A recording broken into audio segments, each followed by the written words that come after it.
रामानंद सागर के सीरियल रामायण की शूटिंग से जुड़े कई किस्सों को अब तक हम जान चुके हैं। अशोक वाटिका से लेकर हनुमान की पूछ तक सबकी रियलिटी से सीरियल के लक्ष्मण यानी सुनील लहरी ने हमें रूबरू करवाया है। अब सुनील ने रामायण में एक और दिलचस्प किस्से के बिहाइंड द सीन्स का खुलासा किया। हम बात कर रहे हैं यहाँ पर राम सेतु निर्माण की। राम सेतु असल जिंदगी में भी रहस्य से भरा है और लोगों की उत्सुकता का कारण भी है, लेकिन पर्दे पर इसके निर्माण, तैरते पत्थरों और वानर सेना का लंका तक जाने की पूरी कहानी दिखाई गई है। अब ये कैसे हुआ, इसी विषय पर सुनील लहरी ने चर्चा की है।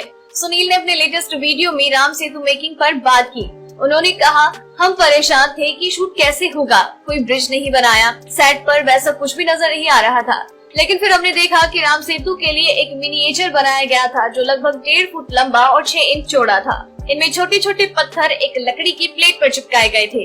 वो दिखने में रियल लगते थे, लेकिन हमें परेशानी थी कि इसे बड़ा कैसा दिखाया जाए। इसके लिए एक अलग से कैमरा लगाया गया था जिसमें वो पुल यानी कि राम सेतु बहुत लंबा दिखाया गया। दूसरे कैमरे में समुद्र को दिखाया गया जो कि प्लेट पर बनाई गई थी। तीसरे कैमरे में हम लोग क्रोमा में थे। चौथे कैमरे में पत्थरों को कैप्चर किया गया। राम सेतु निर्माण में जो सबसे अहम चीज थी वो था पुल पर तैरते हुए पत्थर, लेकिन रामानंद ने इसके लिए भी शानदार उपाय ढूंढ निकाला। वीडियो को आगे बढ़ाते हुए सुनील कहते हैं, एक्रिलिक के स्टोन्स बनाए गए थे, ढांचा बनाया गया था, आधे आधे पत्थरों को मिलाकर एक पत्थर बनाया जाता था। कुछ रियल बड़े स्टोन्स भी थे। जो रियल स्टोन्स थे वो पानी में डूब जाते और एक्रिलिक स्टोन्स उनके ऊपर राम लिखा जाता था, वो तैरते रहते। इन चारों कैमरास की रिकॉर्डिंग जब कैप्चर हुई और जब रिजल्ट देखा गया तो वो शानदार था। तो ये था रामायण के सेट पर मिनिएचर के जरिए राम सेतु के बनने से लेकर इसके तैरते पत्थरों का राज।